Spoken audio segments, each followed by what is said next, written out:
We'll move into the next subject.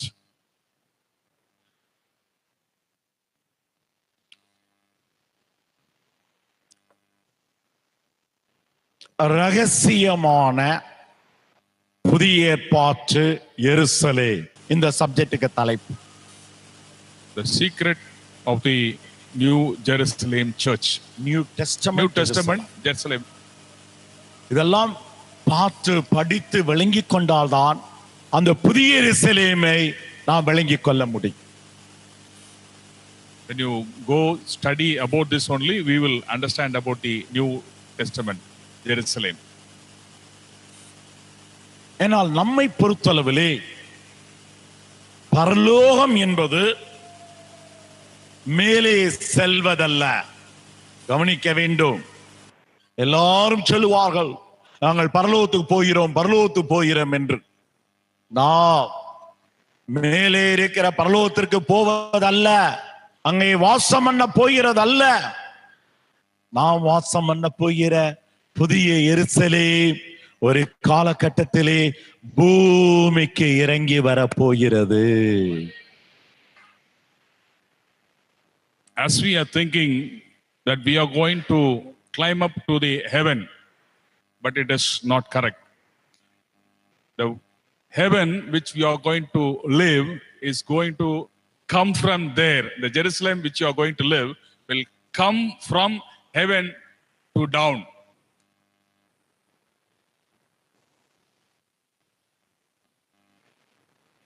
மூன்று குறிப்புகள். முதல் ரகசியம், இந்த சப்ஜெக்ட்ல முதல் ரகசியம், first secret, நமக்குள்ளாக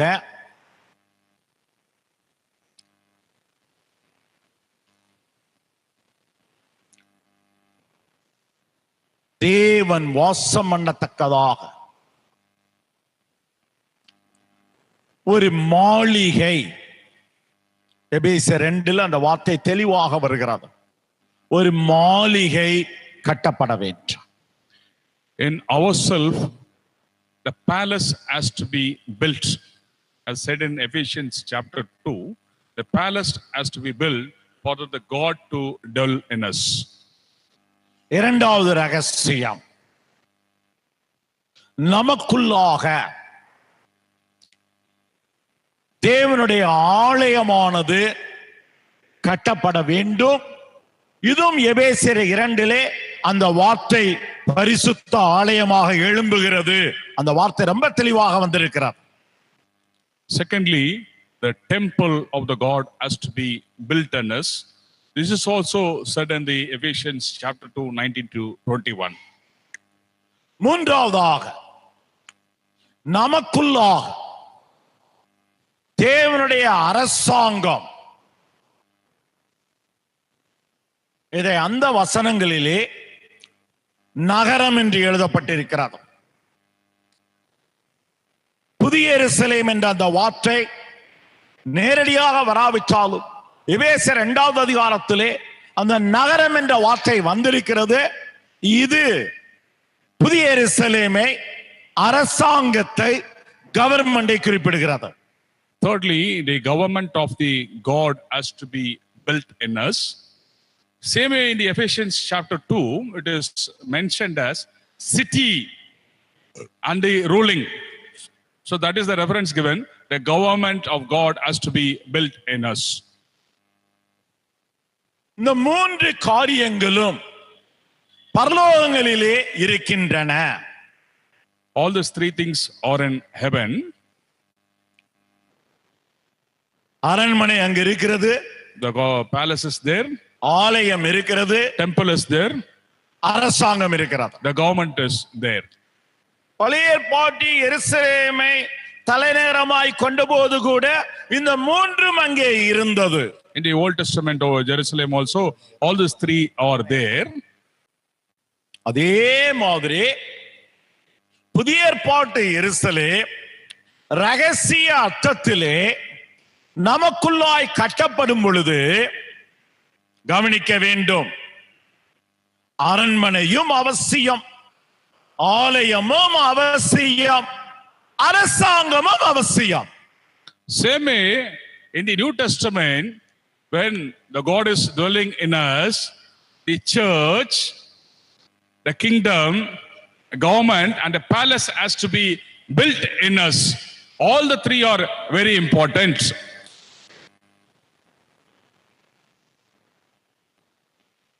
நூற்றில 99 சபைகளுக்கு இந்த ரகசியங்கள் தெரியாது. Nobody knows about this secret. 99% of the people doesn't know this. அரண்மனை எதற்காக நமக்குள் கட்டப்பட வேண்டும்? Why the palace has to be built in us? தெய்வீகம் நமக்குள் வாசம் பண்ணுவதற்காக. For the divinity to live in us. தெய்வம் அல்ல, it is not God. தெய்வீகம் நமக்குள் வாசம் பண்ணத்தக்கதா. It is the divinity to live in us. தெய்வீகம் என்றால், the divinity means, தெய்வம் என்றால் ஒருவர்.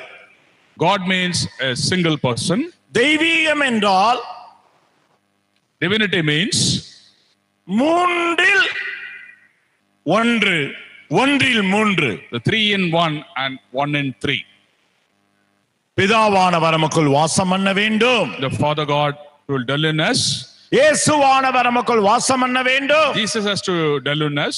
ஆவியானவர் நமக்குள் வாசம் பண்ண The வேண்டும். Holy Spirit has to dwell in us. குறித்துக் கொள்ளுவோம். Wrote it down. பிதாவானவர் வாசம் பண்ண வேண்டும். Father God has to dwell in us. எபேசியர் 4வது அதிகாரம் 4-5 வசனங்கள். Ephesians chapter 4 and 5 verses.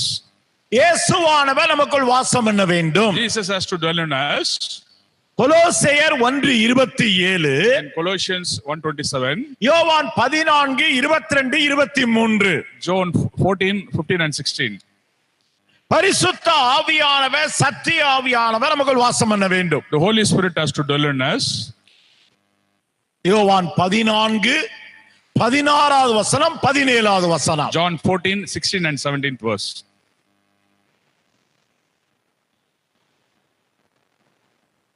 பிதாவை மாத்திரம் முக்கியப்படுத்துகிற கூட்டங்கள் இந்த சத்தியங்களை அறிவதற்குரிய வாய்ப்பு அவர்களுக்கு இல்லை. There are congregations which give only importance to the Father, Jehovah. இயேசுவை மாத்திரம் முக்கியத்துவப்படுத்துகிற கிறிஸ்தவ கூட்டங்களுக்கு இந்த சத்தியம் விளங்காது. The secrets are not known to the people who just follow only Jesus as God. Good morning Holy Spirit, good night Holy Spirit சொல்லுகிற கூட்டங்களுக்கும் இது விளங்காது. And the secret is not known to the people who just worship only the Holy Spirit. இதுதான் முழுமையான சத்தியம். This is the secret. பிதாவானவர், The Father God, இயேசுவானவர், Jesus Christ, ஆவியானவர் and the Holy நமக்குள் வாசம் பண்ணுகிறார். has to dwell in us. நல்லா கவனிக்க வேண்டும். பரலோகங்களிலே தேவதூதர்கள் வாழ்ந்து கொண்டிருந்த அந்த காலகட்டங்கள்ல இந்த ரகசியத்தை தெய்வம் தூதர்களுக்கு மறைத்தார். This secret was hidden to the angels also. கொலோசியர் 1வது அதிகாரம் 25, 26, 27 இது குறிப்பிடப்பட்டிருக்கிறது. In Colossians 1, chapter 1, 25, 26 and 27, it is mentioned. ஆதி காலங்களிலே மறைவாயிருந்தது. In the beginning, it has been hidden. தலைமுறையாக ரகசியமாயிருந்தது. For the generations, it is a secret. ரகசியமாய தேவவசனம். The secret is the word. புதிய ஏற்பாடு காலத்தில் இப்போது வெளிப்படுத்தப்பட்டிருக்கிறது. In the New Testament, it is exposed to everybody. நல்ல கவனிக்க வேண்டும்.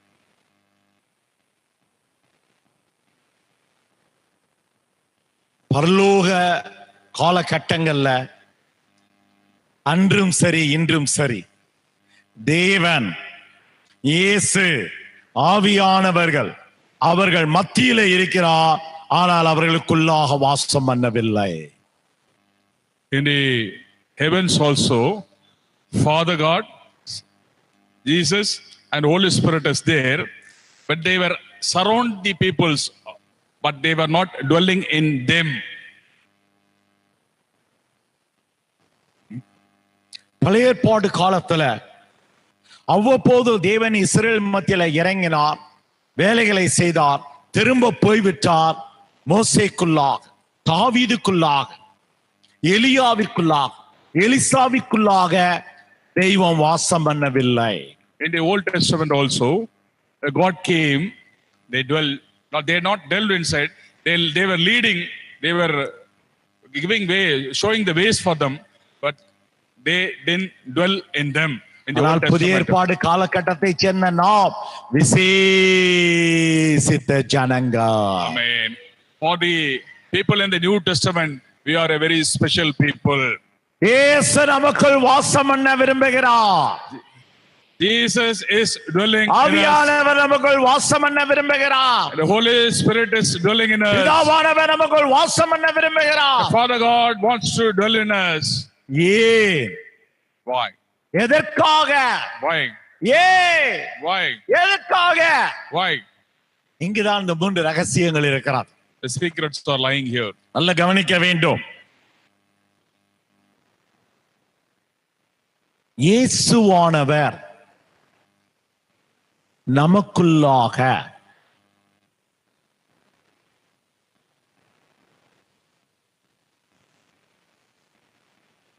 அரண்மனையை கட்டிக் கொண்டிருக்கிறார்.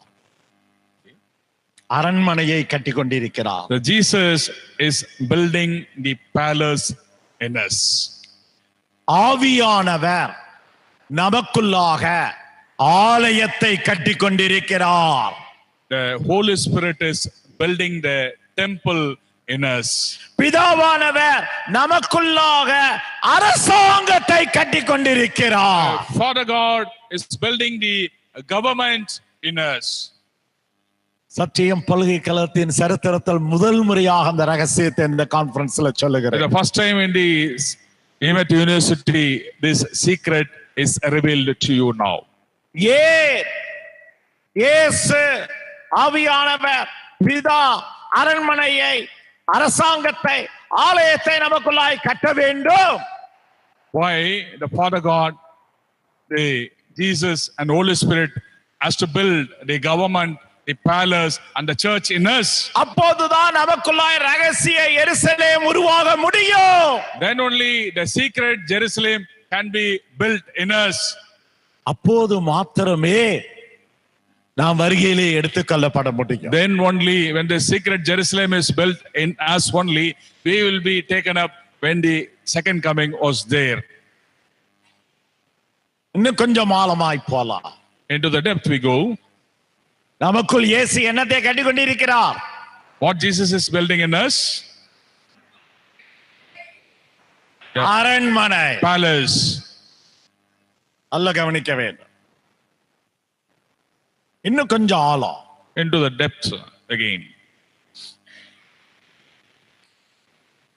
நம்முடைய ஆத்துமாவிலே இயேசுவானவர் அரண்மனையை கட்டிக் கொண்டிருக்கிறார். In the soul, Jesus is building this palace.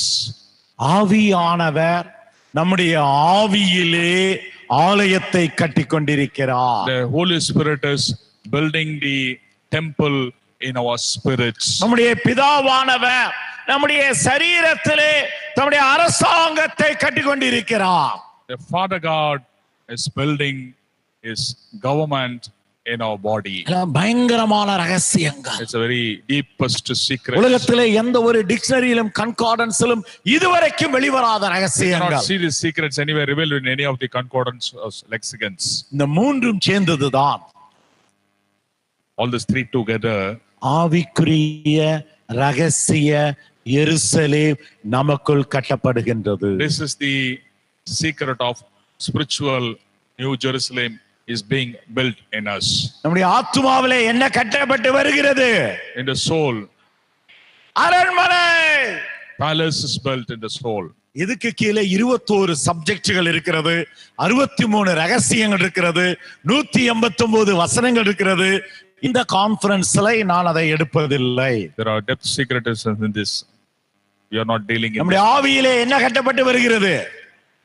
ஆலயம். the temple is built in spirit. 21 சப்ஜெக்ட்கள், 63 ரகசியங்கள், 189 வசனங்கள்.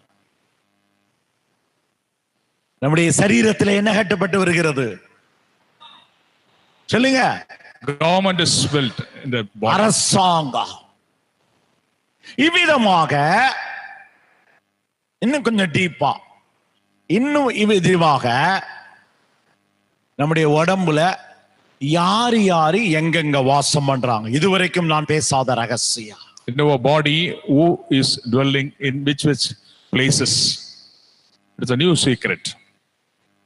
அரண்மனையை கட்டிரக இயேசு நம்முடைய ஆத்துமாவிலே வாசம் பண்ணி கொண்டிருக்கிறார்.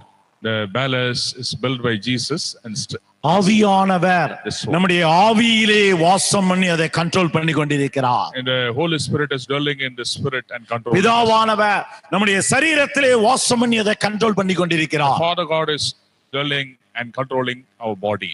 இது எல்லாவற்றிற்கும் மொத்தமாக As a total, பிதாவும் குமாரனும் ஆவியானவரும் Father God, Son and the Holy Spirit, நம்முடைய ஆவியையும் ஆத்துமாவையும் சரீரத்தையும் body, soul and spirit, புதிய எருசலேமுக்கு ஆயத்தப்படுத்தி கொண்டிருக்கிறார்கள். and they are preparing us for the new Jerusalem. இது தெரியாமல் வருகையிலே எடுத்துக்கொள்ளப்பட முடியாது. So if this secret is not revealed, we cannot go into the. இது தெரியாமல் நாம் இயேசுவின் வருகையிலே எடுத்துக்கொள்ளப்பட முடியாது. Without knowing the secret, we cannot address that.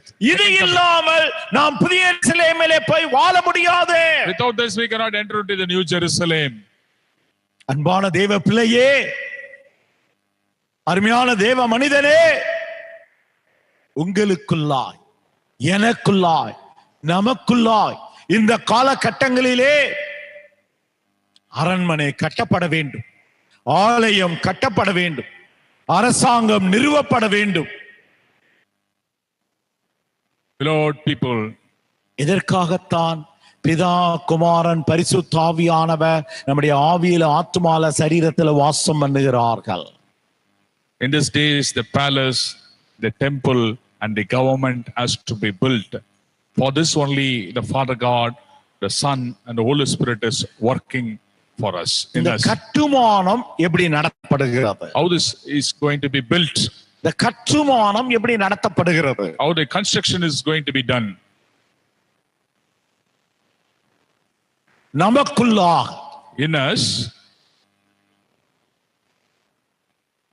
அரண்மனைக்கு போடப்படுகிற அஸ்திவாரம் எது? what is the foundation for the palace? ஆலயத்துக்கு போடப்படுகிற அஸ்திவாரம் எது? What is the foundation for the church? அரசாங்கத்துக்கு போடப்படுகிற அஸ்திவாரம் எது? What is the foundation for the governments? இந்த அஸ்திவாரங்களுக்கு மேலாக Over this foundation, 7 விதமான தூண்கள் எவை? pillars. 7 pillars are built over that. இந்த கட்டடத்துக்கு இருக்கிற 12 வாசல்கள் எவை? What are the 12 gates? இந்த கட்டிடத்துக்கு இருக்கிறதான 12 முத்துக்கள் எவை? What are the 12 stones in this building? இவைகளெல்லாம் நமக்குள் எஸ்டாப்லிஷ் பண்ணப்படாவிட்டால், உருவாக்கப்படாவிட்டால் நாம் புதிய எருசலேமுக்கு போக முடியாது. If this is not established in our dwelling place, In we the cannot enter into the Jerusalem. இந்த அஸ்திவாரங்கள், These foundations, இந்த வாசல்கள், the gates, இந்த மதில்கள் the walls, நமக்குள்ளாக in us, வார்த்தையினாலே மாத்திரம்தான் கட்டப்பட it முடியும். can be built in us only by the word of God. சத்தியத்தினாலே மாத்திரம்தான் கட்டப்பட முடியும். Only by the truth it can be built. இதை சத்தியம் பல்கலைக்கழகம் தான் உலகத்திலே கொண்டு வருகிறது. This is the first time in the world the Truth University declares it into the world. இதை சத்தியம் மார்க்கம் தான் உலகத்திலே நிரூபிக்கிறது. In the world, first time the Satya Marga is proving to this world. இயேசுவோடு கூட புதிய எருசலேமிலே வாழ வேண்டுமா? Yes, with Jesus you have to live in the new Jerusalem. அந்த புதிய எருசலேமின் 12 வாசல்களுக்குள்ளாய் நீ போக வேண்டுமா? You have to enter into the gates of the new Jerusalem through gates. அந்த புதிய எருசலேமுடைய பண்டிவாண்ட அஸ்திவாரங்களை நீ பார்க்க வேண்டுமா? You have to see the foundations of the new Jerusalem. அந்த புதிய எருசலேமின் 12 முத்துக்களை நீ பார்க்க வேண்டுமா? வேண்டுமா? In the New Jerusalem, you want to see the 12 precious stones அந்த there. புதிய எருசலேமின் தங்க வீதிகளிலே நீ நடக்க வேண்டுமா? You want to walk on the gold roads in the New Jerusalem? ஒரே வழி, Only one ஒரே way, சத்தியம், only one truth, ஒரே ஜீவன், only one life. தேவனுடைய வார்த்தை தான், It is the word of தேவனுடைய God. வார்த்தை The தான், word of God. தேவனுடைய வார்த்தை The தான். word of God. By the word, for the word, of the word. வார்த்தையை கொண்டு, வார்த்தைக்காக, வார்த்தையின்படி நாம் வாழாவிட்டால் பரலோகத்துக்கு போக முடியாது. நம்முடைய பரலோகமாகிய இறங்கி வருகிற புதிய எருசலேமுக்குள் நாம் பிரவேசிக்க முடியாது. Without the word, we cannot go into the New Jerusalem. The Jerusalem has to be built by the word of God in us. Only by the word it can be built. 12 அஸ்திபாரங்களை குறித்த ரகசியங்கள் என்ன? What are the secrets in the 12? 12 வாசல்களை குறித்த What ரகசியங்கள் are the என்ன? secrets in the 12 gates? 12 மதில்களை குறித்த ரகசியங்கள் What என்ன? are the secrets in the 12 walls? ஏன் இது சதுரமாயிருக்கிறது? Why it is a square? ஆனால் எப்படி இது வட்டமாய் சுற்றி கொண்டிருக்கிறது? And it is revolving in a circular motion. அங்கிருக்கிறதான மற்ற ரகசியங்கள் என்ன? What are the other secrets in the New Jerusalem? அந்த பட்டணத்தில் இருக்கிற மற்ற ரகசியங்கள் என்ன? What are the other secrets in the Jerusalem city? அங்க நாம் சாப்பிட போகிறதான மன்னா எப்படிப்பட்டது? What is the food we are going to eat there? அங்கு நாம் புசிக்க போகிறதான பழங்கள் எப்படிப்பட்டது? What are the fruits, edible fruits are there to be taken? அங்கே நாம் குடிக்க போகிறதான தண்ணீர் எப்படிப்பட்டது? What is the water we are going to drink there? இந்த ரகசியங்களை எல்லாம் இந்த 3 நாள் கான்ஃபரன்ஸ்லே பார்க்க கர்த்தர் நமக்கு உதவி செய்வாரா? All these secrets has to be seen these 3 days. Let God bless us.